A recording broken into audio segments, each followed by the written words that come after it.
Klan Yun yang ditargetkan, Xiao Chen tenggelam dalam pikirannya. Seorang pedagang yang bisa mengeluarkan 10.000 batu roh dalam waktu singkat, di Provinsi Xie, pastilah klan Yun itu. Xiao Chen menyimpan kartu nama itu dengan benar. Ketika saudagar itu pergi jauh, dia berkata, kita tidak bisa tinggal di sini malam ini. Saat harus buru-buru ke pelabuhan saat hari masih gelap. Kami telah menjadi sasaran. Liu Suifeng mengangguk. Transaksi 10.000 batu roh kelas rendah dianggap sebagai transaksi besar di desa kecil ini. Selain itu, mereka hanyalah orang suci bela diri kelas rendah. Akan aneh jika mereka tidak menjadi sasaran. Mereka berdua kembali ke penginapan, melakukan pembersihan sederhana, dan mengisi kembali persediaan makanan. Kemudian, mereka menunggangi kuda darah naga, meninggalkan desa tanpa nama dengan cepat. Saat matahari terbenam, langit diwarnai merah. Awan merah besar menutupi seluruh langit barat. Cahaya lembut menyinari Xiao Chen dan Liu Suifeng, meninggalkan dua bayangan panjang. Dong, dong, dong. Orang-orang yang datang untuk merampoknya lebih cepat dari yang mereka kira. Mereka berdua baru pergi sekitar 10 menit dan jalan di depan sudah diblokir oleh para petani yang membawa senjata mereka dan melonjak untuk membunuh Qi. Xiao Chen melirik mereka sekilas, menghitung total 18 orang. Yang terlemah di antara mereka adalah orang suci bela diri tingkat rendah dan ada 2 orang yang telah maju ke orang suci bela diri tingkat tinggi. Tatapan Xiao Chen tertuju pada kedua orang itu untuk sementara waktu. Salah satunya berpakaian putih. Dia memegang pedang dengan cahaya dingin bersinar di ujungnya. Itu sangat mempesona di bawah cahaya matahari terbenam. Orang lain mengenakan battle armor dengan kemeja, lengannya terbuka. Dia memegang tombak sepanjang 2 meter dan ada ekspresi galak di wajahnya. Di samping mereka masing-masing ada sekelompok kultivator, yang sepertinya sedang bersama mereka berdua. Pendekar pedang putih itu perlahan berjalan ke depan. Ketika dia melihat Xiao Chen dan Liu Suifeng, dia menunjukkan senyuman tipis di wajahnya. Dia berkata, kami hanya mencari keberuntungan dan tidak ingin menyakiti siapapun.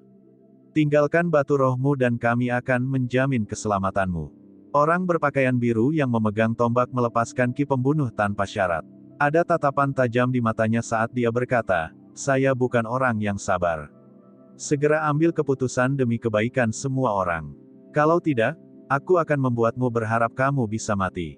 Aura dari mereka berdua, orang suci bela diri kelas unggul, perlahan meluas, menekan Xiao Chen dan Liu Suifeng. Ketika dua aura besar itu menyatu, bahkan udara pun tampak menjadi padat. Hal ini membuat orang sulit bernapas. Liu Suifeng tidak bisa menahan panik. Dia mengeluarkan tanda identitasnya dan berkata, kami adalah murid inti dari Paviliun Sabat Surgawi. Minggirlah dan aku akan berpura-pura tidak terjadi apa-apa. Jika tidak, bahkan jika Anda melarikan diri ke ujung dunia, Anda tidak akan lolos dari kejaran Kam Saber Ilahi. Xiao Chen menggelengkan kepalanya dan tanpa sadar dia meletakkan tangannya di gagang pedang. Kelompok orang ini sudah mengetahui identitas mereka, jika tidak, mereka tidak akan membuang banyak waktu untuk berbicara omong kosong. Jika itu adalah santo bela diri kelas rendah yang tidak memiliki latar belakang, mereka pasti sudah menyerang tanpa rasa takut sejak lama. Tidak perlu menggunakan trik seperti itu untuk mengancam mereka. Mereka pasti takut akan balas dendam dari Paviliun Sabat Surgawi. Namun, karena kelompok orang ini berani mengejar mereka, itu membuktikan bahwa mereka adalah penjahat yang putus asa dan tidak terlalu takut akan balas dendam dari Paviliun Pedang Surgawi. Jika memungkinkan, mereka tidak ingin menyinggung Paviliun Sabat Surgawi. Bahkan jika mereka menyinggung Paviliun Pedang Surgawi, mereka hanya akan mengambil batu roh dalam jumlah besar dan meninggalkan Provinsi Xie, bersembunyi di lautan luas. Pada saat itu, Paviliun Sabat Surgawi tidak akan dapat melakukan apapun terhadap mereka. Aura mereka naik perlahan, terkendali dan tidak terlepas. Tanpa disadari, langit di atas mereka telah berubah menjadi gelap. Awan gelap bergulung dan kekuatan guntur terbentuk. Tombak berpakaian biru itu tersenyum dan berkata dengan dingin, apakah menurutmu kami mudah takut? Anda hanyalah 2 murid inti Sein bela diri kelas rendah, apakah menurut Anda Paviliun Sabat Surgawi akan mengaktifkan perkemahan Sabre Ilahi untuk Anda? Saya ulangi, serahkan semua batu roh Anda. Pria berpakaian putih itu terus memperlihatkan senyuman tipis. Dia tampak sangat tenang ketika berkata, kalian berdua, kami hanya mencari keberuntungan. Jangan pedulikan dia, tinggalkan saja batu roh, itu akan baik untuk semua orang. Kedua orang ini berperan sebagai polisi baik, polisi jahat. Jika seorang murid sekte tanpa pengalaman menghadapi situasi seperti itu, mereka akan menyerahkan semua batu roh di tangan mereka. Sayangnya, Xiao Chen tidak peduli tentang hal itu. Tangan kanannya, yang memegang gagang pedang, terayun dengan kuat. Kekuatan yang telah dia kumpulkan sejak lama tiba-tiba terlepas. Dia mengirimkan kembali tekanan pada mereka dalam sekejap. Gemuruh. Ada suara guntur di langit yang sunyi. Cahaya pedang yang cemerlang menyala dan sambaran petir turun dari langit, menerangi ruang antara langit dan tanah saat bertemu dengan pedang tersebut. Sosok Xiao Chen tiba di hadapan pria berpakaian putih itu. Ada kilatan cahaya pedang dan auranya melonjak ke langit. Pendekar pedang berpakaian putih merasakan ketakutan di dalam hatinya. Dia tidak menyangka Xiao Chen akan bergerak begitu tiba-tiba. Terlebih lagi, langkah pertamanya adalah langkah yang sangat menggelegar. Auranya menekan kami berdua tanpa ampun. Kecepatan dan kekuatannya hampir mencapai puncaknya. Ini bukanlah orang yang naif dan naif. Sejak awal, dia tidak berniat melarikan diri atau menyerahkan batu roh. Namun, kami semua mengira kemenangan sudah pasti dan tidak menyadari bahwa lawan sedang mempersiapkan langkah mengejutkan tersebut. Banyak pikiran melintas di pendekar pedang berpakaian putih itu dalam sekejap. Dia melakukan yang terbaik untuk mundur, kehilangan inisiatif. Auranya turun ke titik terendah. Meski begitu, bagaimana dia bisa menghindari gerakan yang telah lama disimpan Xiao Chen? Puci, lampu pedang menyala dan luka mengerikan muncul di dadanya. Darah muncrat seperti air mancur. Bilah pedang membawa kekuatan guntur, menyebabkan tubuhnya terlempar dan jatuh dengan keras ke tanah. Hah! Pria berpakaian biru itu bereaksi dengan cepat. Dia mengayunkan tombaknya dan seekor naga api mengitari tombak itu dan meraung tanpa henti. Dia mencoba mengganggu langkah Xiao Chen, menyebabkan dia menyerah mengejar pendekar pedang berpakaian putih yang terluka. Bang! Tombak itu meraung dan naga api menelan Xiao Chen. Pria berpakaian biru itu merasa gembira, tidak kusangka dia begitu kuat, dia hanya biasa saja. Namun, sebelum dia bisa tersenyum, dia melihat sosok yang terkena tombaknya tiba-tiba hancur, itu hanyalah bayangan belaka. Cambuk ekor naga biru, hapus potongan angin. Sosok Xiao Chen muncul dari samping dan bergerak membentuk busur ungu. Angin sejuk juga bertiup. Dalam sekejap, dia menembus kerumunan dan menuju pendekar pedang berpakaian putih. Pendekar pedang berpakaian putih itu terkejut. Dia mulai memutar pedangnya seperti bor dan menyerbu Xiao Chen. Xiao Chen mengepalkan tangan kirinya dan mengedarkan seni memahat tubuh naga dan harimau pada saat yang bersamaan. Tulang-tulang di tubuhnya mengeluarkan suara berderak. Saat tinjunya ditinju, bahkan udara bergetar tanpa henti. Bang! Pukulan itu mendarat di ujung pedang dan bilah pedang itu segera hancur berkeping-keping. Xiao Chen mengirimkan gelombang esensi dari tubuhnya dan pecahan peluru itu terbang ke sekitarnya tanpa melukainya. Namun, momentum Xiao Chen tidak berkurang. Ketika dia berada di dekat pendekar pedang itu, pedang bayangan bulan menghilang dan niat membunuhnya ditarik, mengakibatkan seseorang tidak dapat mengetahui apa yang sedang terjadi. Menghadapi angin sejuk, pendekar pedang itu kehilangan semua harapan. Dia tahu ini adalah teknik rahasia paviliun pedang surgawi yang terkenal, Clear Wind Chop. Begitu sudah dekat dengannya, tidak ada cara untuk mengelak. Terlebih lagi, dia saat ini sedang terluka parah dan jauh dari kondisi puncaknya. Tidak ada cara baginya untuk mengelak. Orang lain bersembunyi, pecahan peluru sebelumnya digunakan oleh Xiao Chen untuk menyebabkan kekacauan. Tidak ada yang akan membantunya. Bahkan jika aku mati, aku akan menyeretmu turun bersamaku. Pria berpakaian putih itu memperlihatkan ekspresi buas saat dia berteriak. Sebuah cahaya bersinar dari dantiannya, dia menggunakan teknik rahasia untuk meledakkan dirinya sendiri. Ekspresi Xiao Chen tidak berubah. Sebaliknya, kecepatannya meningkat dan dia tiba di hadapan orang berpakaian putih. Saat cahaya itu paling terang, pedang bayangan bulan muncul entah dari mana dan menembus dantiannya. Setelah itu, Xiao Chen menendangnya hingga terbang, gerakan-gerakan ini terus-menerus tanpa henti. Bang! Mayat orang tersebut meledak di udara. Tubuhnya tidak lagi utuh, hanya menyisakan hujan darah berceceran di udara. Pria berpakaian putih ini sebenarnya tidak lemah. Dalam keadaan normal, jika Xiao Chen ingin membunuhnya, dia harus bertukar lebih dari 100 gerakan dengannya sebelum dia bisa melakukannya. Sayangnya, dia terlalu ceroboh pada awalnya. Dia tidak menyangka Xiao Chen tiba-tiba bergerak. Dia juga tidak menyangka serangan Xiao Chen akan begitu sengit. Saat dia lengah, dia terluka parah. Pada akhirnya, dia benar-benar kehilangan harapan untuk dirinya sendiri. Setelah kematian pria berpakaian putih itu, beberapa petani yang bertarung dengan Liu Suifeng segera melarikan diri. Ini adalah bawahan dari pria berpakaian putih. Karena dia sudah mati, mereka tidak perlu tinggal. Sekarang, hanya si Spearman berpakaian biru dan 8 bawahannya yang tersisa. Setelah laki-laki berpakaian putih meninggal, laki-laki berpakaian biru menjadi panik, dan dia tidak memiliki motivasi apapun untuk bergerak. Dia tahu Xiao Chen bukan orang suci bela diri kelas rendah biasa, pasti ada sesuatu yang istimewa pada dirinya. Dalam hal kekuatan tempur murni, dia sudah mampu membuat malu para orang suci bela diri kelas tinggi lainnya. Auranya saat ini sudah berkurang, jika dia ingin menaikkannya lagi, dia harus berusaha keras. Melawan aura lawan yang melonjak dengan auranya yang berkurang bukanlah langkah yang bijaksana. Kabur, tombak berpakaian biru itu berteriak dengan tegas. Dia fokus pada Xiao Chen, menjaga kewaspadaannya saat dia melompat ke belakang. Orang ini memiliki pengalaman bertempur yang kaya, dan dia juga cukup cerdas. Saat dia mundur, dia tidak menunjukkan punggungnya sama sekali. Setelah dia pergi sangat jauh dan yakin Xiao Chen tidak akan mengejarnya, pria berpakaian biru itu segera berbalik dan kecepatannya meningkat secara eksplosif, menghilang dari pandangan Xiao Chen setelah beberapa saat. Liu Suifeng merasa ini aneh. Mengingat karakter Xiao Chen, dia tidak akan membiarkan orang ini pergi begitu saja. Xiao Chen hanya berdiri di tempat aslinya sambil bergumam tanpa henti. Pria berpakaian biru itu sudah lama pergi tapi dia masih belum bergerak. Dia tidak mengendurkan auranya dan tetap waspada. Ketika Xiao Chen bergerak untuk membunuh pria berpakaian putih itu, dia merasakan pembunuhan Qi yang mengerikan dari langit.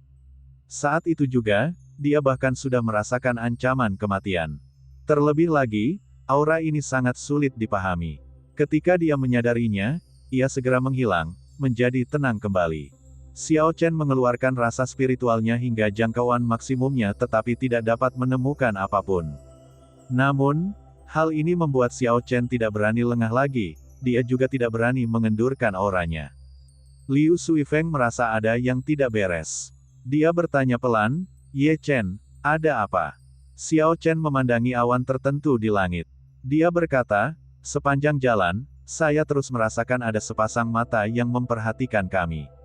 Saya sekarang yakin akan hal itu, dia ingin membunuh saya." Kekuatan orang ini setidaknya adalah Saint bela diri kelas tinggi dengan teknik bela diri terbang. Skenario terburuknya adalah orang ini adalah Raja Bela Diri. Liu Suifeng terkejut, dan dia mengungkapkan ekspresi khawatir saat dia bertanya, "Apa yang harus kita lakukan?" Xiao Chen menyarungkan pedangnya dan tersenyum, "Tidak masalah, tidak perlu terlalu khawatir. Jika kekuatan orang ini benar-benar menakutkan, dia bisa mengikuti kita selama ini." Sebelumnya, dia berhenti memikirkan untuk pindah. Artinya dia baru saja kehilangan semua kesempatan untuk membunuhku. Orang ini terlalu berhati-hati. Dia sama sekali tidak memiliki semangat tajam sebagai seorang kultivator, dia hanya akan menjadi ahli kelas 2 selamanya. Tanda hubung tanda hubung tanda hubung. Di atas awan, Yue Mingxian awalnya bersiap untuk bergerak. Namun, dia menyadari Xiao Chen telah menyadari pembunuhan Qi pada saat yang genting. Mengikuti prinsip Yue Mingxian yang berhati-hati, ketika lawan telah menyadari Qi yang membunuh, itu tidak bisa lagi disebut sebagai gerakan membunuh. Begitulah cara dia selalu melakukan sesuatu. Inilah yang dia pelajari dari pengalamannya bertahan hidup sebagai seorang kultivator tunggal dalam waktu yang lama. Ada banyak peluang, tidak bisa menyerang secara membabi buta. Saat Yue Mingxian melihat Xiao Chen dan Liu Suifeng pergi, dia berkata dengan acuh tak acuh, "Sepertinya aku harus menyembunyikan Qi pembunuhku lebih dalam lagi di lain waktu. Saya harus yakin untuk membunuhnya dalam satu serangan dan tidak meninggalkan tanda apapun." Tanda hubung tanda hubung tanda hubung. Pada saat matahari benar-benar tenggelam di bawah cakrawala, Xiao Chen dan Liu Suifeng akhirnya bergegas ke pelabuhan Sungai Naga Hitam. Ada lentera yang menerangi pelabuhan, membuat area itu seterang siang hari. Kapal dagang besar muncul dalam pandangan Xiao Chen, ini membuka matanya. Kapal-kapal itu tingginya sekitar 40 hingga 50 meter dan panjang 5 atau 600 meter. Mereka sangat mirip dengan kapal tanker minyak besar dari dunia sebelumnya. Ketika Liu Suifeng melihat keheranan Xiao Chen, dia menjelaskan, ada banyak monster air di Sungai Naga Hitam. Apalagi ombak dan anginnya sangat kencang. Kapal berukuran sedang tidak akan mampu menahan satu gelombang pun. Selain itu, lebih banyak kapal di sini yang akan berlayar ke laut. Situasi di laut lebih rumit lagi. Jika kapalnya tidak dibuat lebih besar, mereka tidak akan mampu menahan satu gelombang pun, atau terlebih lagi, monster laut. Jadi itu sebabnya, keraguan di hati Xiao Chen hilang. Keduanya mencari manajer kapal dagang. Setelah menjelaskan niatnya, mereka masing-masing membayar 10.000 tael emas dan memperoleh hak untuk menaiki kapal. Keduanya langsung menunggangi kuda darah naga mereka ke kapal dari pelabuhan. Dek yang lebar berarti tidak sempit untuk kuda. Segera, para pekerja kapal dagang datang dan membawa kedua kuda darah naga itu pergi. Meski geladaknya sangat luas, mereka tidak mengizinkan kuda berkeliaran di atasnya. Dek itu dipenuhi oleh para penggarap yang sedang mencari tumpangan. Kebanyakan dari mereka kemungkinan adalah para petani yang pergi ke kota Xie untuk pelelangan. Xiao Chen berdiri di haluan dan memegangi pagar dengan lembut. Angin sejuk bertiup di sepanjang sungai. Angin sepoi-sepoi mengandung aroma sungai yang menyegarkan, membuat orang merasa rileks dan nyaman. Xiao Chen memandang ke depan ke dalam kegelapan. Malam yang gelap sama sekali tidak menghalangi pandangannya, dan dia bisa melihat pemandangan dengan sangat jelas. Lebar Sungai Naga Hitam jauh lebih luas dari yang dia kira. Kapal dagang besar itu bagaikan titik hitam di kegelapan, bahkan tidak menempati 1% pun sungai. Kalau dilihat sekilas, kalau bukan karena warna sungainya, kebanyakan orang akan salah mengira sungai itu sebagai laut. Liu Suifeng datang dan berkata, Ye Chen, kapal akan berangkat besok. Tidak banyak ruangan kosong yang tersisa di kapal, kami harus menghabiskan 3 hari berikutnya di dek. Kapal dagang berbeda dengan kapal penumpang. Bagian dalam kapal ini sebagian besar dipenuhi barang. Karena mereka berdua relatif terlambat, tidak mengherankan jika mereka tidak bisa mendapatkan kamar. Xiao Chen tersenyum, itu bukan apa-apa. Kami sudah menghabiskan berhari-hari di sabana. Ini baru 3 hari di dek. Mereka menemukan tempat kosong dan Xiao Chen duduk bersila, memasuki kondisi kultivasi. Namun, karena ada banyak orang di sini, aktivitas mengedarkan mantra ilahi guntur ungu akan terlalu besar. Xiao Chen tidak ingin menarik terlalu banyak perhatian. Oleh karena itu, Xiao Chen perlahan mengedarkan seni memahat tubuh naga dan harimau.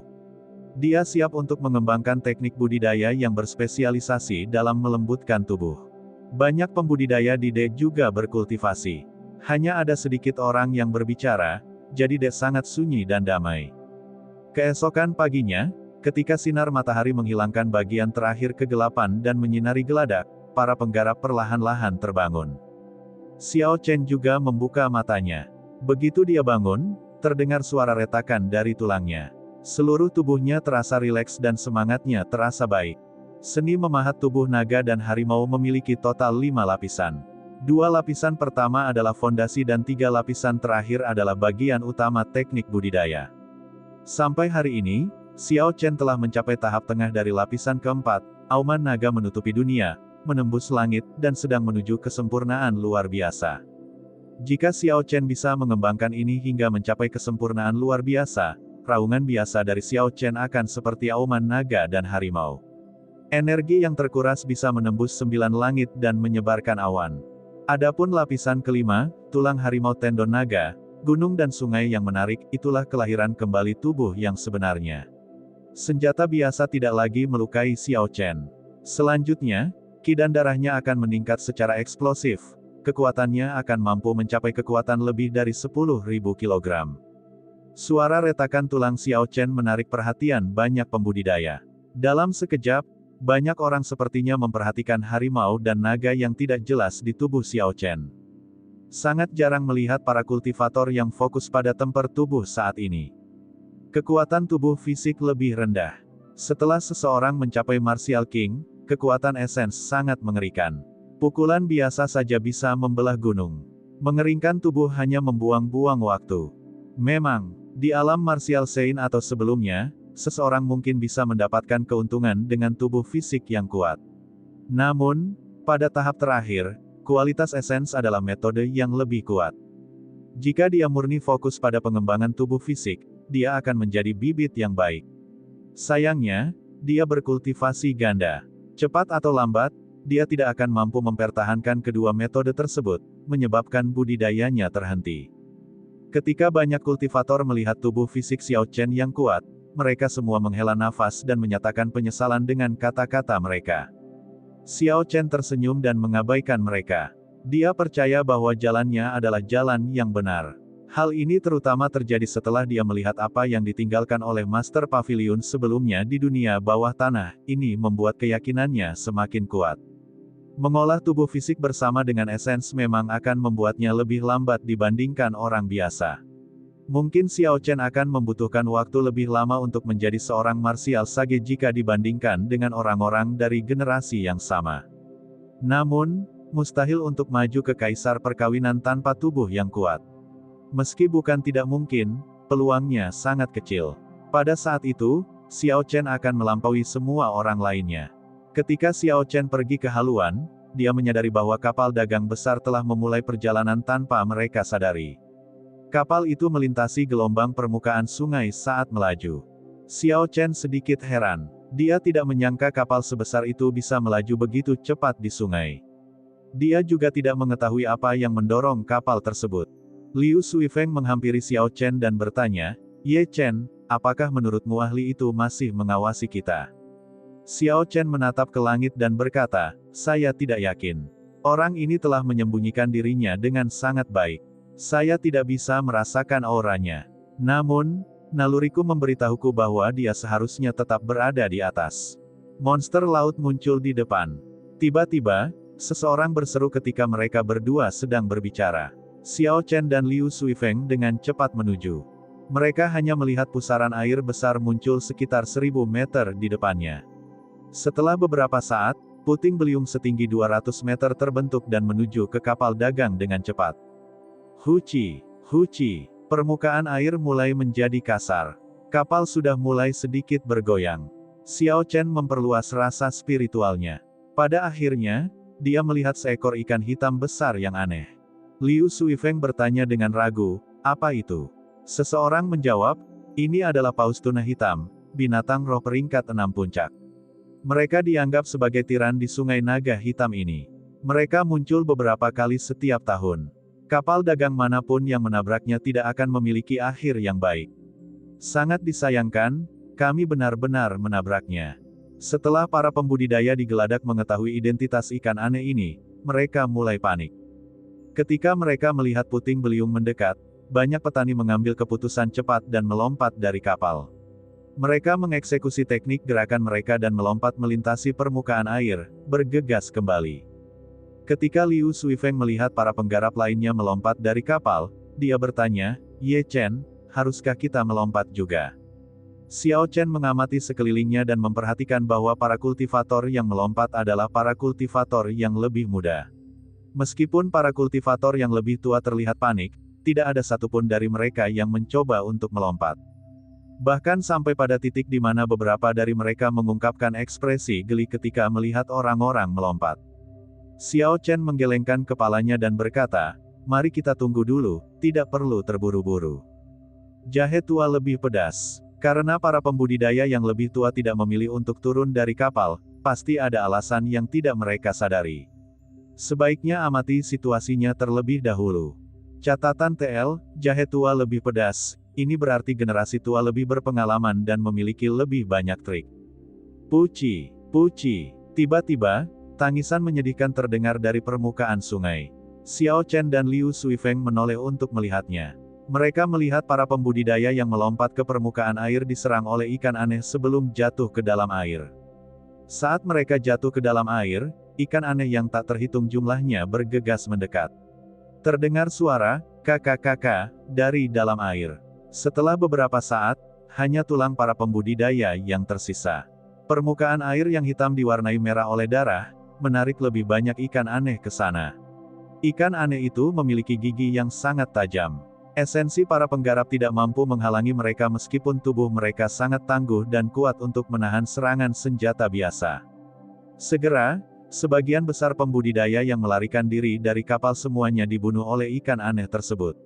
Sebagian kecil dari mereka yang memiliki teknik pergerakan yang sangat baik mampu kembali dan naik ke kapal lagi, menyelamatkan nyawa mereka. Setelah itu, tidak ada lagi pembudidaya yang berani melompat membabi buta. Setelah melihat contoh apa yang terjadi, tidak ada seorang pun yang cukup bodoh. Sekelompok orang bodoh. Mereka sebenarnya berani mencoba menyeberangi Sungai Naga Hitam tanpa memiliki kekuatan seorang raja bela diri. Betapa cerobohnya, seseorang mengejek. Namun, ketika mereka melihat puting beliung mendekat dan permukaan air yang kasar, ekspresi mereka tidak lagi sombong. Huci. Tiba-tiba, dua helai pedang Ki yang melonjak terbang dari haluan kapal. Panjangnya sekitar 100 meter dan sangat terang. Ia membelah ombak di permukaan air dan terbang ke arah puting beliung yang mendekat. Seseorang berkata dengan gembira, penjaga kapal dagang mulai bergerak. Berdasarkan kekuatan pedang Ki ini, mereka akan menjadi orang suci bela diri kelas tinggi. Binatang roh peringkat 6 puncak seharusnya sekuat raja bela diri kelas rendah. Jika ada dua orang suci bela diri kelas unggul, kita mungkin bisa selamat dari ini jika kita ikut serta. Sebuah kapal dagang besar biasanya memiliki pembudidaya kuat yang berjaga di atasnya. Asosiasi pedagang besar bahkan mungkin memiliki Martial King. Namun, Martial King terlalu langka. Akan sulit bagi seseorang untuk menyewa raja bela diri jika mereka bukan klan bangsawan yang mewarisi roh bela diri atau istana kerajaan. Dari 100 juta kultivator di negara Qin besar, hanya sekitar 10.000 yang mampu mencapai Martial King. Selain itu, 10.000 raja bela diri ini biasanya berasal dari berbagai sekte besar, klan bangsawan, dan istana kerajaan. Dengan demikian, kekuatan tempur puncak dari asosiasi pedagang biasa akan menjadi puncak Martial Sein. Agar kapal pedagang ini dapat memiliki dua orang suci bela diri puncak, mereka harus menjadi kelompok yang cukup besar. Bang, bang, bang, dua helai pedang Ki yang melonjak menghantam puting beliung dan mengeluarkan suara keras. Gelombang besar muncul di permukaan air dan kapal dagang itu terombang-ambing sebelum melambat hingga berhenti.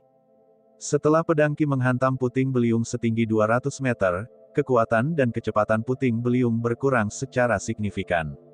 Namun, hal itu tidak hilang sepenuhnya. Seperti sebelumnya, kapal itu menuju ke kapal dagang dengan mantap. Xiao Chen menyaksikan puting beliung mendekat sambil berpikir dengan sangat cepat. Pada akhirnya, dia memutuskan untuk mengambil tindakan. Alasan pertama adalah untuk membuktikan kekuatan sebenarnya dari tubuh fisiknya kepada dirinya sendiri. Yang kedua adalah menyelamatkan dirinya sendiri. Setelah dia mengambil keputusan, Xiao Chen mendorong kakinya dari geladak dan bergerak membentuk busur ungu, menuju puting beliung. Semua tulang di tubuhnya berderak saat dia dengan panik mengedarkan seni memahat tubuh naga dan harimau. Tubuhnya memancarkan cahaya keemasan samar. Seekor harimau emas terus mengedarkannya. Harimau ganas meninggalkan pegunungan. Teriak Xiao Chen, seperti auman harimau yang bergema di pegunungan dan sungai. Tiba-tiba, auranya melonjak ke puncaknya. Ilusi harimau menyatu ke dalam tinjunya saat dia menghantam puting beliung yang menjulang tinggi dengan keras. Bang! Puting beliung yang melonjak terhenti sesaat oleh pukulan ini. Kekuatan rebound yang besar menyebabkan Xiao Chen terbang mundur lebih dari 10 meter. Lagi, Xiao Chen tertawa dan melompat keluar dari air begitu dia mendarat di dalamnya. Setelah itu, dia mengirimkan pukulan demi pukulan ke arah puting beliung. Saat Xiao Chen meninju, gelombang muncul di permukaan air di sekitarnya. Terdengar suara gemuruh yang terus-menerus saat air sungai bergejolak di udara. Air terombang-ambing dan jatuh seperti hujan deras, pakaian Xiao Chen benar-benar basah. Namun, ada ekspresi senang di wajahnya. Meskipun semua orang terkejut, puting beliung yang diciptakan oleh paus tuna hitam dicegah untuk bergerak maju oleh pukulan Xiao Chen sebelum perlahan menghilang. Puting beliung berubah menjadi air yang memenuhi langit dan jatuh ke geladak seperti hujan. Huci, huci. Tiba-tiba, ikan aneh yang tak terhitung jumlahnya melompat keluar dari sungai yang telah tenang dengan susah payah, menuju ke arah Xiao Chen. Mulut ikannya terbuka, giginya yang tajam berkilau karena cahaya dingin di bawah sinar matahari. Xiao Chen meninju dan ikan aneh yang menabraknya berubah menjadi percikan darah yang jatuh kembali ke sungai. Senjata para pembudidaya tersebut tidak dapat membunuh ikan ini sebelumnya, namun Xiao Chen meninju mereka sampai mati dengan tinjunya. Para penggarap di geladak tercengang, dan mereka berkata, tubuh fisik yang kuat. Kami salah menilai dia sebelumnya, hanya berdasarkan tubuh fisiknya, dia sudah memiliki kecakapan tempur puncak Saint martial kelas inferior. Saya ingin tahu bagaimana teknik bela dirinya dan seperti apa budidaya esensinya. Jika ia sekuat tubuh fisiknya, dalam hal kecakapan tempur murni, seorang malaikat bela diri tingkat tinggi biasa tidak akan bisa menandinginya. Hanya Marital Saint puncak yang mampu melawannya. Meski begitu, dia hanya punya sedikit keuntungan sekarang. Ketika dia mencapai Martial King, jika dia tidak menyerah dalam mengendalikan tubuhnya, dia mungkin tidak akan pernah maju lebih jauh selamanya. Para penggarap di geladak semuanya berdiskusi tentang kekuatan yang ditunjukkan Xiao Chen. Mereka tidak menyangka tubuh fisik Xiao Chen sekuat itu. Kembali ke kapal dagang, dua lelaki tua yang mengirimkan pedang Qi melompat turun dari kapal. Mereka masing-masing mengirimkan pedang Qi lainnya dan membunuh semua ikan aneh yang melompat ke udara. Ikan-ikan aneh di sekitarnya tidak berani berenang mendekat, dan mereka lari jauh. Xiao Chen memperhatikan pedang Qi yang ditembakkan oleh mereka memiliki cahaya yang kuat.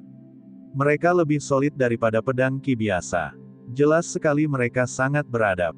Pernah dikatakan bahwa ketika seseorang kehilangan semua harapan untuk maju ke Martial King, mereka akan menyempurnakan teknik bela diri dan pedang Qi mereka ke puncaknya untuk meningkatkan kecakapan tempur mereka. Meskipun orang-orang ini tidak bisa maju ke Martial King, Raja bela diri kelas rendah biasa tidak bisa lengah saat menghadapi mereka. Sepertinya kedua lelaki tua ini memiliki keadaan serupa. Kekuatan pedang Qi mereka mungkin sudah mencapai batas seorang Martial Saint. Adik, apakah kamu tertarik untuk bergandengan tangan dengan kami untuk membunuh paus tuna hitam ini? Asosiasi kami akan sangat berterima kasih, salah satu lelaki tua itu menyarankan. Orang tua lainnya berkata, sebenarnya, kekuatan paus tuna hitam hanya setara dengan puncak Martial Saint. Kekuatan tempur mereka melonjak secara signifikan hanya ketika mereka berada di bawah air.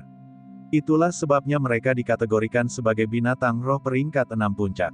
Xiao Chen juga memiliki pendapat yang sama. Kekuatan binatang roh peringkat 6 sangat berbeda dengan binatang iblis peringkat 6.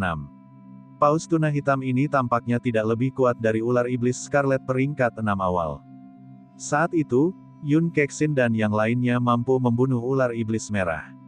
Sekarang, karena ada dua orang suci bela diri kelas unggul, mereka bisa membunuh paus tuna hitam ini. Xiao Chen mengangguk dan berkata, tentu.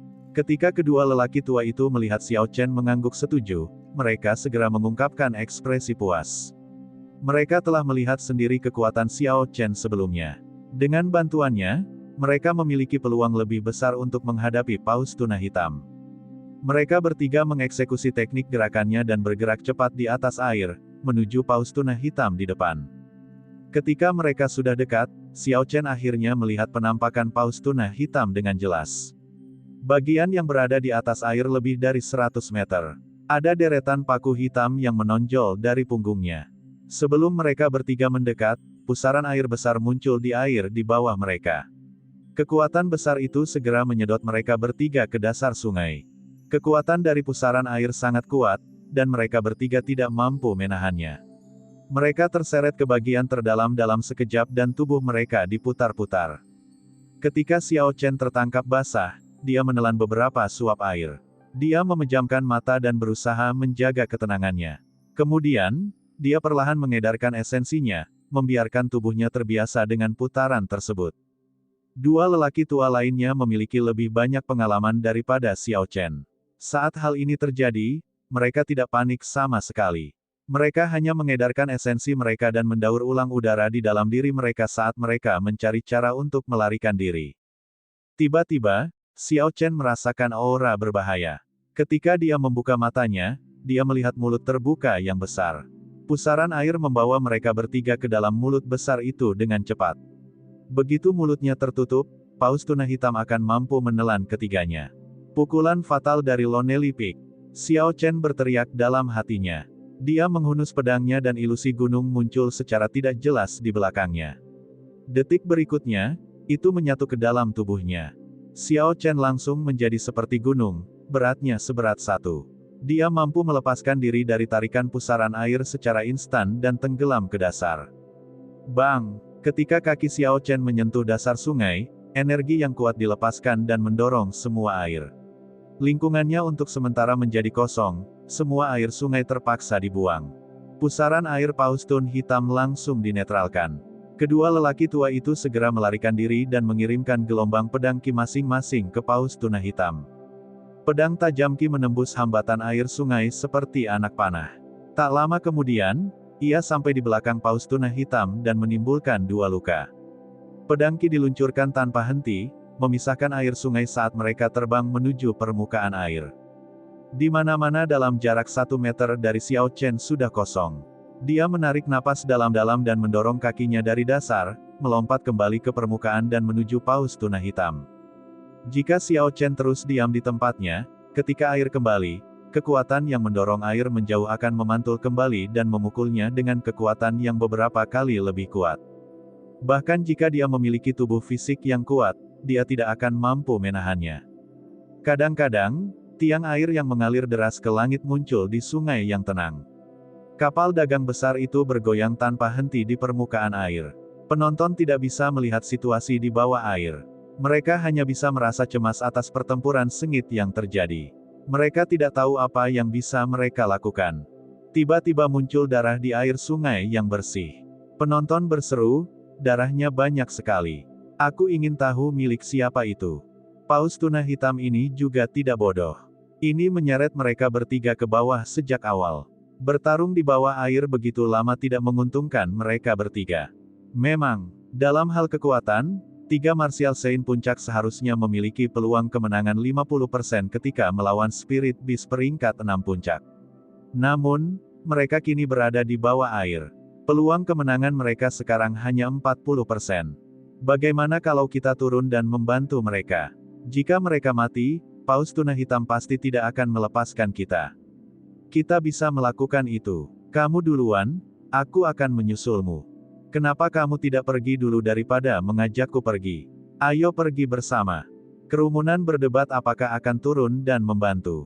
Namun, setelah berdebat lama, tidak ada yang berani turun.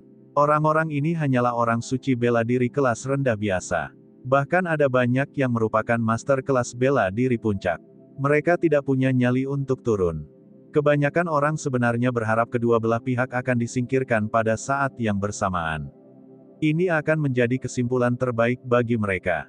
Karena mereka tidak perlu bergerak dan bahayanya akan berlalu. Di tengah kerumunan, Liu Suifeng memasang ekspresi sangat cemas. Namun, dia takut jika dia jatuh, dia akan menimbulkan masalah bagi Xiao Chen. Yang bisa dia lakukan hanyalah tetap ragu-ragu, sering berpindah-pindah keputusan. Bang, bang, bang, tiba-tiba terdengar 3 suara keras dari dalam air. Itu adalah Xiao Chen dan 2 lelaki tua lainnya yang keluar dari permukaan air. Ada titik hitam yang menjauh dari mereka dengan cepat. Saat ia bergerak, ia meninggalkan jejak darah dimanapun ia lewat. Mereka bertiga bertempur besar di dalam air. Meskipun mereka telah melukai paus tuna hitam, mereka tidak dapat melakukan apapun untuk menghentikannya melarikan diri. Mereka hanya bisa membiarkan semuanya terjadi. Terima kasih banyak atas bantuan teman kecil ini. Salah satu lelaki tua itu menangkupkan tangannya dan berkata kepada Xiao Chen, berbicara dengan sangat hormat. Begitulah dunia para kultivator. Selama seseorang memiliki kekuatan yang sama, berapapun usianya, orang lain akan memperlakukan Anda dengan hormat. Orang ini telah melihat sendiri kekuatan Xiao Chen dari bawah, oleh karena itu, nadanya jauh lebih hormat daripada sebelumnya. Xiao Chen tersenyum dan berkata, ini hanya untuk kenyamanan. Saya ingin memoles teknik bela diri saya. Orang tua lainnya tertawa dan berkata, haha. Teman kecil ini terlalu sopan. Apapun alasannya, Anda telah memberikan bantuan besar kepada asosiasi kami. Kapten akan datang dan berterima kasih nanti. Setelah kedua lelaki tua itu berbicara, mereka melompat kembali ke haluan, memberi tahu kapten bahwa bahaya telah berlalu dan mereka dapat melanjutkan perjalanan. Saat Xiao Chen menyaksikan paus tuna hitam menghilang, dia merasa itu agak disayangkan. Jika dia benar-benar ingin mengejarnya, Xiao Chen yakin untuk melakukannya. Namun, jika tenggelam ke perairan dalam, akan menjadi masalah bagi Xiao Chen untuk menghadapinya sendirian. Itu hanya membuang-buang waktu, keuntungannya tidak menutupi kerugiannya. Memikirkannya saja sudah cukup. Xiao Chen kembali ke haluan kapal.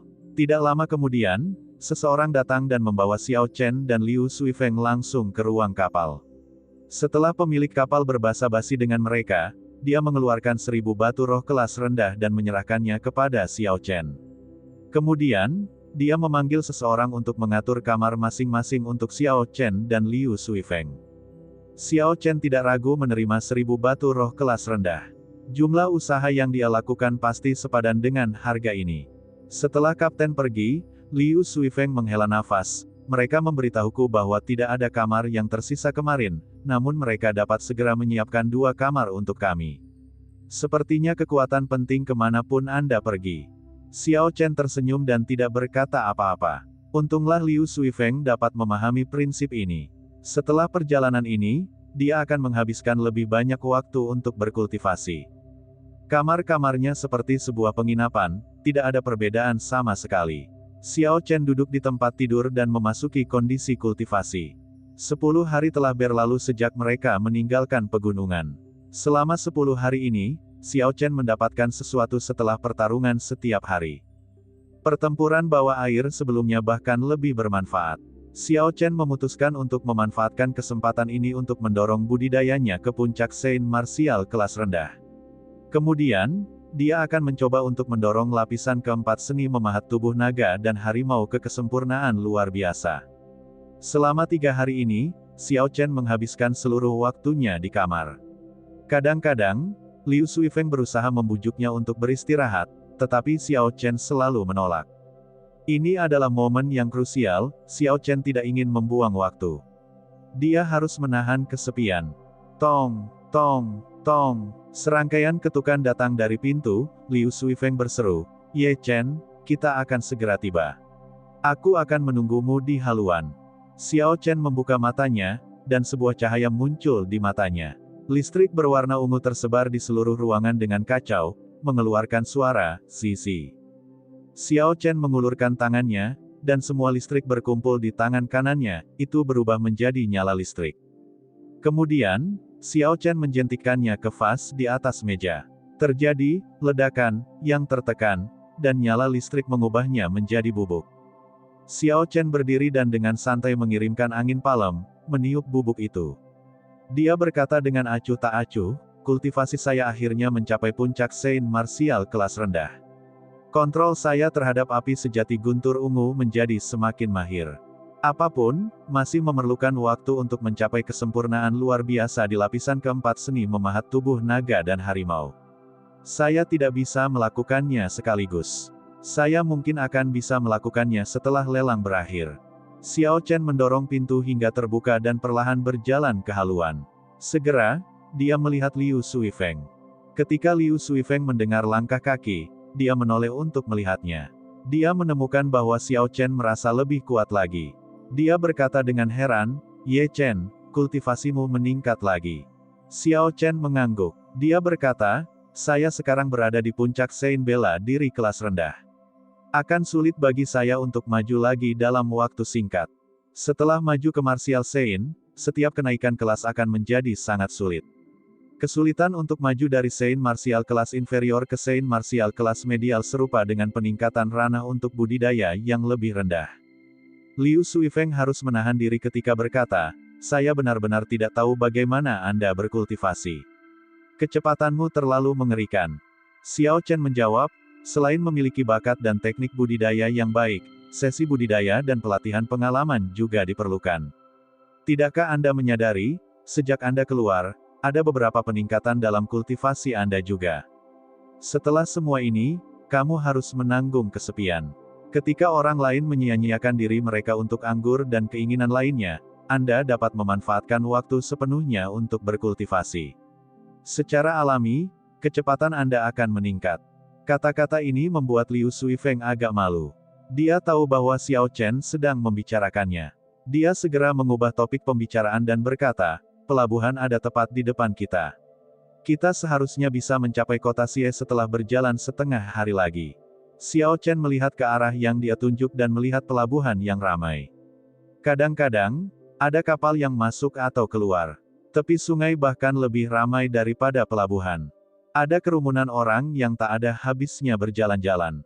Xiao Chen bisa mendengar keributan meskipun jaraknya jauh. Tiba-tiba, Xiao Chen bertanya dengan rasa ingin tahu, di manakah ujung sungai naga hitam ini? Liu Suifeng sangat mengetahui informasi ini. Dia menjelaskan, Provinsi Xie berbatasan dengan negara Qin besar. Setelah sungai naga hitam melewati Provinsi Xie, ia mengalir ke daerah terpencil. Dari sana, ia bercabang dan mengalir ke negara-negara lain. Pada akhirnya mencapai lautan yang tak berbatas. Laut tanpa batas. Xiao Chen berpikir, sungai yang tergambar di peta, mungkinkah itu sungai naga hitam? Jika tujuannya adalah laut tanpa batas, maka hampir sama. Kita sudah sampai. Ayo ambil kuda kita. Suara Liu Suifeng membuyarkan lamunan Xiao Chen. Oleh karena itu, dia hanya bisa berhenti memikirkannya. Setelah mereka mengambil kudanya dan perlahan-lahan turun ke pelabuhan, mereka berdua segera menaiki kudanya dan menuju kota Xie. Setelah melakukan perjalanan selama setengah hari, garis tembok kota yang megah muncul di hadapan mereka. Tinggi temboknya 100 meter. Bahkan ketika dilihat dari jauh, mereka tidak dapat melihat ujungnya. Xiao Chen pernah melihat ibu kota provinsi Dongming, itu sama megahnya dengan ini. Oleh karena itu, dia tidak terlalu heran. Setelah mereka membayar tol, mereka berhasil memasuki kota. Jalanan di kota Xie sangat luas. Bahkan ada jalan khusus untuk gerbong dan pejalan kaki. Makanya, meski banyak orang, keduanya tidak sesak saat menunggang kuda berdampingan. Setelah mereka menanyakan penginapan terdekat, mereka segera menuju ke sana. Mereka mengikat kudanya di luar dan masuk melalui gerbang utama. Paviliun Liu Sang. Ketika Xiao Chen melihat papan nama penginapan, dia tersenyum tipis. Dia tidak menyangka tempat ini juga memiliki cabang Paviliun Liu Sang. Dia ingat bahwa dia memiliki kartu VIP, sekarang adalah saat yang tepat untuk menggunakannya. Mungkin karena pelelangan tersebut, bisnis penginapan tersebut berkembang pesat. Lantai pertama dan kedua penuh, bahkan ada orang yang mengantri. Liu Suifeng berkata dengan agak tak berdaya, sepertinya kita hanya bisa pindah ke penginapan lain. Lantai 3 ke atas memerlukan kartu VIP. Xiao Chen tersenyum dan berkata, tidak perlu. Ayo pergi ke lantai 3. Saya kebetulan memiliki kartu VIP untuk tempat ini. Xiao Chen mengeluarkan kartu VIP dan menunjukkannya kepada orang yang berjaga di tangga. Setelah dia melihatnya, orang itu mengundang Xiao Chen dan Liu Suifeng dengan sangat hormat, sikapnya sangat rendah hati. Ini karena kartu VIP yang dikeluarkan Xiao Chen memiliki nilai tertinggi. Itu akan memungkinkan Xiao Chen mencapai lantai 5 Paviliun Liu Sang. Orang-orang yang memegang kartu tersebut semuanya memiliki status yang kuat. Liu Suifeng berkata dengan heran, itu benar-benar kartu VIP Paviliun Liu Sang. Bagaimana cara kamu mendapatkan itu? Tidak mudah untuk mendapatkannya. Xiao Chen tersenyum, restoran ini dijalankan oleh orang gemuk itu. Baginya, mendapatkan kartu VIP semudah mengangkat tangan. Namun, nasib mereka tampaknya tidak menguntungkan, lantai 3 juga penuh-penuh. Xiao Chen melihat ke seluruh lantai dan berkata, ayo pergi ke lantai 4. Saya tidak percaya akan sulit bagi kita untuk mendapatkan makanan. Setelah Xiao Chen menunjukkan kartu VIP-nya, mereka tiba di lantai 4. Lantai 3 dan 4 berbeda. Lantai 4 hanya memiliki bilik, dan jauh lebih bersih. Mereka memanggil seorang pelayan, dan kali ini, mereka menemukan sebuah bilik kosong. Tunggu, saya ingin stan ini. Saat pelayan membawa Xiao Chen dan Liu Suifeng, sebuah suara tidak harmonis datang dari belakang mereka. Xiao Chen sedikit mengernyit dan berbalik. Dia melihat sekelompok pemuda berpakaian hitam. Kelompok tersebut terdiri dari kedua jenis kelamin, dan terdapat 4 sulaman kepingan salju di bagian depan pakaian mereka. Ini adalah simbol dari Istana Roh Malam. Warna hitam melambangkan malam, dan kepingan salju melambangkan dingin. Hanya murid inti yang bisa menyulam 4 kepingan salju di pakaian mereka. Catatan TL, penulis sepertinya telah mengubah nama sekte ini dari Night Spirit Palace menjadi Night Frost Palace di tengah-tengah cerita. Sebagai penyegaran, ini adalah salah satu dari 3 sekte besar di negara Qin besar. Saya memilih untuk mempertahankan Night Spirit Palace karena menurut saya itu terdengar lebih bagus. Orang yang memimpin mereka memiliki ekspresi tegas dan serius di wajahnya, dia memiliki penampilan yang mengesankan. Ada pedang yang tergantung di pinggangnya.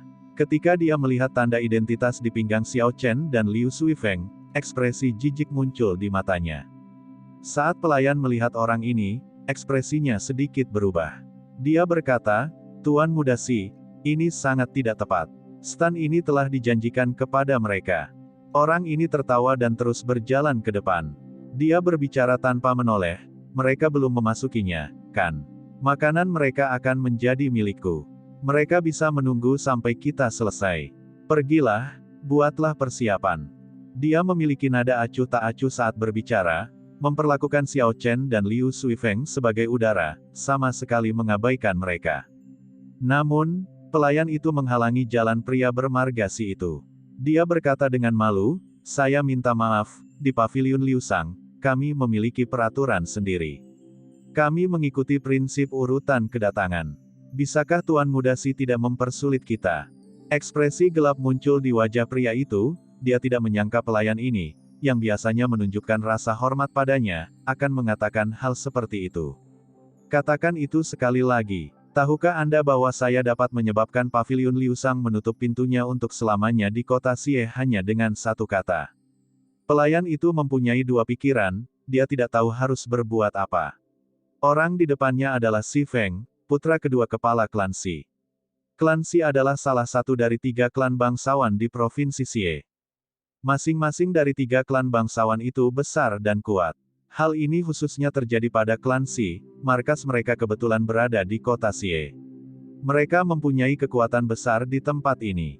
Jika mereka menyinggung klan Si, akan sulit bagi klan Si untuk berbisnis di sini. Namun, Xiao Chen dan Liu Suifeng juga bukannya tanpa status. Kartu VIP kelas tertinggi untuk Paviliun Liu Sang memiliki jumlah terbatas. Mereka tidak diberikan begitu saja. Menyinggung perasaan mereka juga tidak baik. "Kakak senior Si Feng, karena ada aturan seperti itu, mari kita tunggu saja," saran seorang gadis cantik dari antara mereka berlima. Salah satu dari 5 orang lainnya berkata, "Kakak senior Si, menurutku kita sebaiknya pindah ke restoran lain. Tidak perlu mempersulit pelayan." Meskipun kata-katanya sepertinya menasihati Si Feng, pada kenyataannya, dia mengatakan bahwa dia tidak memiliki kemurahan hati dan hanya berani mempersulit seorang pelayan. Si Feng memelototi orang ini dengan tajam, kemarahan muncul di matanya. Namun, dia tidak berani berbicara terlalu banyak di depan gadis itu. Dia berbalik menghadap gadis itu dan tersenyum, "Adik juniormu, tidak perlu khawatir.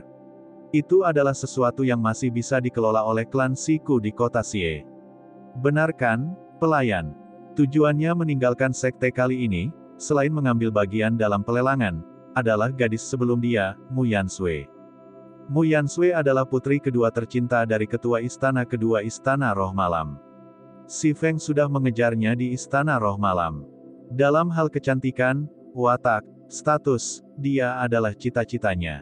Yang terpenting, jika dia menikahi gadis ini, posisinya di klan akan semakin aman. Dia akan memiliki peluang lebih besar untuk merebut posisi kepala klan di masa depan. Jika dia tidak bisa mendapatkan meja di wilayahnya, dia akan sangat malu. Pelayan ditempatkan dalam posisi yang canggung ketika Si Feng menggunakan klan Si untuk menekannya. Dia tidak bisa menahan diri untuk tidak melihat ke arah Xiao Chen dan Liu Suifeng, berharap mereka akan mundur selangkah. Xiao Chen tersenyum tak berdaya. Dia tidak menyangka mendapatkan makanan akan menjadi masalah. Kemanapun dia pergi, dia bertemu dengan orang bodoh. Xiao Chen bukan lagi pemuda kurang ajar yang baru saja meninggalkan kota Mohe. Dia sekarang lebih dewasa, dia tidak akan begitu saja mengungkapkan kecemerlangan seorang kultivator. Xiao Chen berbalik dan memimpin Liu Suifeng menuju lantai 5. Kebanyakan orang tidak diperbolehkan berada di lantai 5, seharusnya tidak ada masalah mendapatkan makanan di sana. "Tetap di sana. Apa aku menyuruhmu pergi? Aku sudah bilang aku akan memberimu kompensasi berupa makanan untuk menggantikanmu. Apakah orang-orang paviliun sahabat surgawi tidak akan memberiku wajah apapun? Si Feng mengambil 2 langkah ke depan dan bertanya dengan sikap berwibawa saat dia melihat Xiao Chen berbalik dan pergi. Orang-orang dari 3 sekte besar di negara Qin besar tidak rukun. Saat mereka bertemu, biasanya suasananya sangat mencekam. Hal ini terutama berlaku untuk paviliun sahabat surgawi dan sekte pedang berkabut. Ketika murid dari kedua sekte ini bertemu, mereka biasanya bertengkar, bahkan tanpa berbicara satu sama lain. Dari 3 sekte besar, total kekuatan Istana Roh Malam adalah yang terendah. Jika si Feng mampu menginjak-injak 2 murid paviliun sahabat surgawi di sini, dia akan meninggalkan kesan mendalam pada Mu Yansui. Si Feng pasti berpikir kedua orang ini hanyalah orang suci bela diri kelas rendah. Terlebih lagi, ini adalah kota Xie. Dia pasti bisa mengalahkan mereka. Xiao Chen berhenti dan niat membunuh muncul di matanya. Auranya telah ditarik, tapi bukan berarti dia tidak punya keunggulan. Hanya karena dia ingin bersikap rendah hati bukan berarti dia akan diintimidasi. Liu Suifeng berbisik, "Ye Chen, si Feng ini adalah putra kedua kepala klan Xi, salah satu dari 3 klan bangsawan di provinsi Xie. Dia memiliki roh bela diri bawaan dan sudah menjadi orang suci bela diri tingkat medial. Di antara generasi muda di provinsi Xie, dia adalah seorang ahli yang terkenal." Di bilik yang jauh, seorang pria dan seorang gadis mengenakan seragam mistis Sword Sek duduk, minum sambil mengobrol. Ketika gadis itu melihat orang-orang di seberang mereka, dia hanya melihat ke arah lain. Mau tak mau dia merasakan sesuatu yang aneh, jadi dia melihat ke arah kelompok Xiao Chen. Setelah dia melihat situasinya, gadis itu menunjukkan ekspresi sedikit terkejut.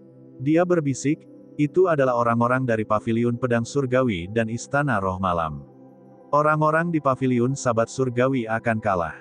Mereka memiliki lebih sedikit orang dan lebih lemah. Kakak senior Qi, apakah kamu mengenali mereka?" Pria itu membawa pedang di belakang punggungnya dan ekspresi tenang di wajah tampannya.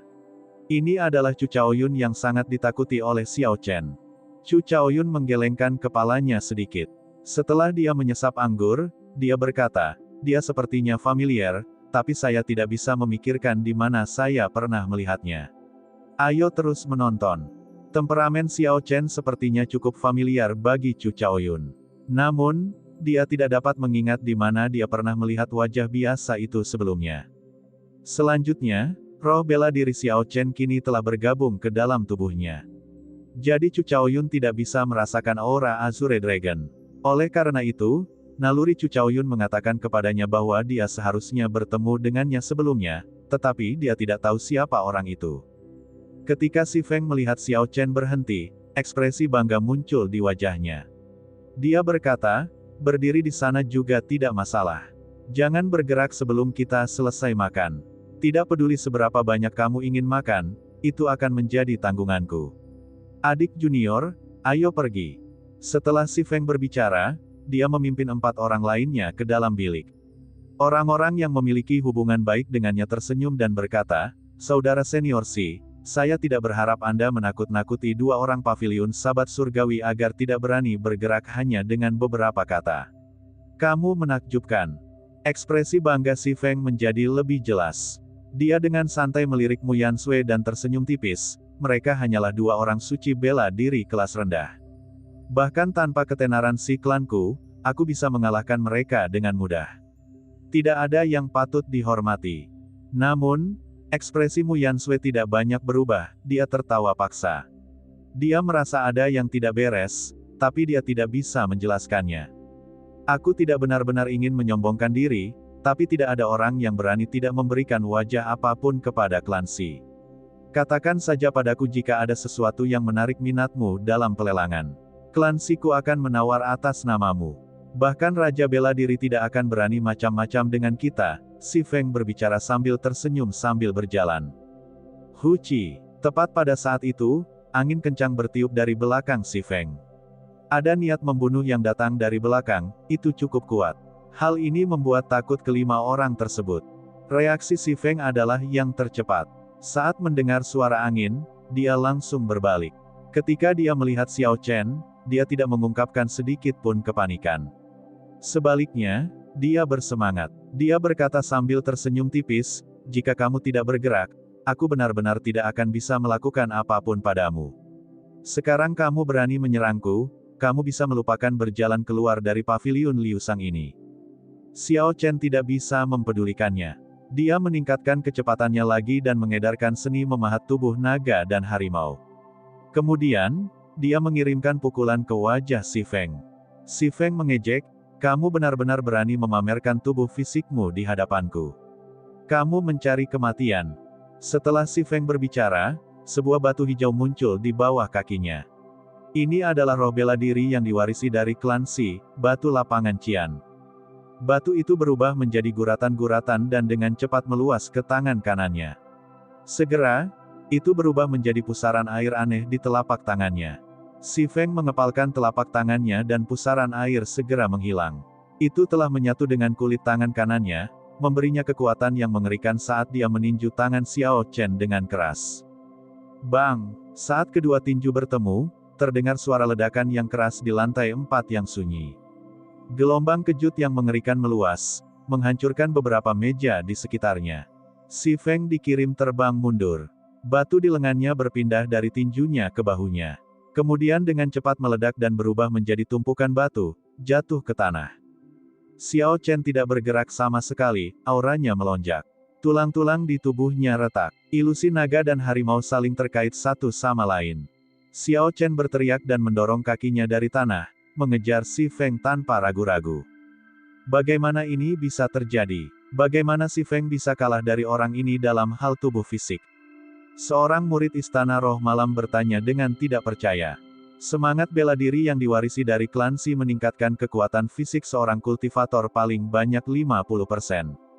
Kekuatan dan pertahanan meningkat secara signifikan. Bagaimana dia bisa kalah telak?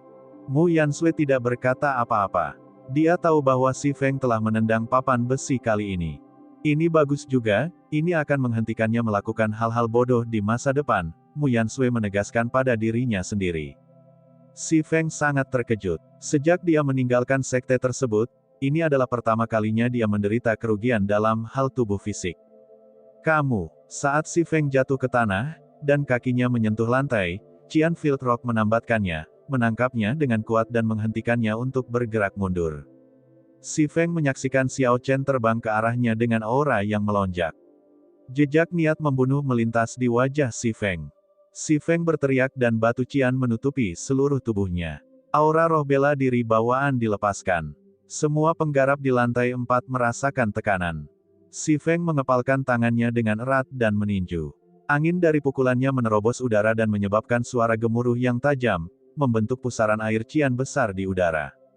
Si Feng berkata dengan dingin, kekuatan pukulan ini telah mencapai kekuatan 5.000 kg. Mari kita lihat bagaimana Anda akan memecahkannya. Enyahlah kembali. Bang! Ekspresi Xiao Chen menjadi muram. Dia meraung keras, seperti suara naga dan harimau, menembus langit. Tubuhnya diselimuti cahaya keemasan. Ilusi harimau dan naga dengan cepat menyatu ke dalam tinjunya. Tinju harimau naga besar, naga mendesis harimau mengaum. Di bawah sirkulasi seni memahat tubuh naga dan harimau, kekuatan pukulan ini adalah pukulan terkuat yang bisa dilontarkan Xiao Chen, itu membawa kekuatan 9.000 kg. Bang! Saat tinju bertemu, terdengar suara yang menggetarkan surga. Permukaan batu Qian retak dan pecah. Gelombang kejut yang dihasilkan mengubahnya menjadi bubuk dan menyebarkannya ke angin. Puci! Si Feng memuntahkan seteguk darah. Tubuhnya terbang kembali dengan berat seperti sekantung pasir. Si Feng menabrak dinding lantai 4 dengan suara keras dan mendarat di lantai 3. Ketika Si Feng mendarat dalam keadaan menyedihkan, para tamu di lantai 3 semuanya menyingkir. Orang-orang yang mengenali Si Feng sangat terkejut. Mereka tidak tahu siapa yang berani menyerang orang-orang klan Si di Provinsi Xie. Huci! Xiao Chen terjatuh melalui lubang di dinding, dan sosoknya melintas di udara. Dia menginjak dada Si Feng, mendorong pria yang berjuang itu kembali ke tanah. Si Feng memuntahkan seteguk darah lagi dan batuk beberapa kali. Dia menunjuk ke arah Xiao Chen dan berkata dengan ketakutan, lepaskan aku secepatnya. Jika tidak, Anda bisa melupakan meninggalkan kota Xie hidup-hidup. Xiao Chen tersenyum tipis dan mengabaikannya. Dia berkata dengan suara yang dalam, kamu ingin menggunakan statusku sebagai murid inti Paviliun Sahabat Surgawi untuk mengejar seorang gadis. Sayangnya, Anda menggunakan target yang salah. Kamu bahkan tidak layak untuk menarik pedangku. Saat dia berbicara, Xiao Chen menendang pinggang Si Feng dengan kejam, tidak menahan apapun. Si Feng, yang tidak mampu melawan, ditendang ke udara. Dia terbang membentuk busur dan dengan akurat melewati jendela lantai 3, jatuh langsung ke jalan. Tanda hubung tanda hubung tanda hubung. Di lantai 4 Paviliun Liu Sang, Chu Chaoyun tersenyum tipis saat dia melihat Xiao Chen. Jadi, itu dia. Saya bertanya-tanya mengapa saya tidak dapat menemukannya. Jadi, dia berlari ke Paviliun Sabre Surgawi. Gadis yang duduk di seberang Chu Chaoyun bertanya dengan rasa ingin tahu, kakak senior Chu, apakah itu seseorang yang kamu kenal?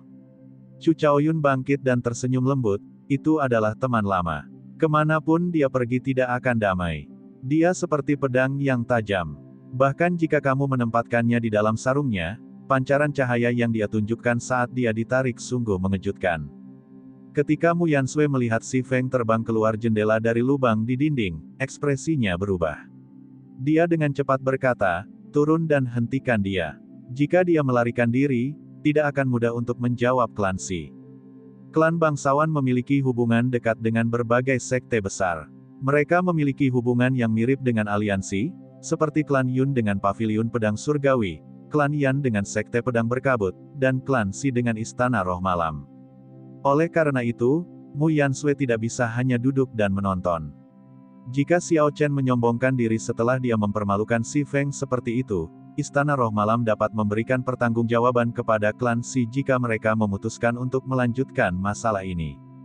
Keempat orang itu mengeluarkan senjatanya dan dengan cepat melompat melalui lubang. Masing-masing mengambil sudut dan mengepung Xiao Chen. Liu Suifeng hendak melompat turun untuk membantu, tetapi dia menemukan sebuah tangan di bahunya menghentikannya. Ekspresi Liu Suifeng berubah dan dia menoleh ke belakang dan berseru, Chu Chaoyun. Mengapa kamu di sini? Pakar terkemuka Sekte Pedang Berkabut, saingan abadi Paviliun Pedang Surgawi, Liu Suifeng sangat akrab dengan penampilan orang ini. Namun, dia hanya melihat gambar dirinya saja. Ini adalah pertama kalinya dia melihatnya secara langsung. Chu Chaoyun tersenyum dan berkata, jangan gugup, temanmu akan baik-baik saja. Jika Anda terpuruk, Anda hanya akan memperburuk keadaan. Kata-kata Chu Chaoyun sangat lembut, tidak ada niat membunuh atau aura apapun yang dipancarkan. Namun, hal itu menyebabkan Liu Suifeng merasakan tekanan yang tidak berbentuk, membuatnya tidak berani bergerak. Pelanggan di lantai 3 semuanya sudah pergi. Namun, mereka tidak jauh, mereka berada di lantai 2 menyaksikan kemeriahan. Jadi, orang-orang dari Paviliun Sahabat Surgawi dan orang-orang dari Istana Roh Malam saling bertarung. Namun, mengapa hanya ada satu orang dari Paviliun Sahabat Surgawi? Berbahaya jika bertarung 1 lawan 4.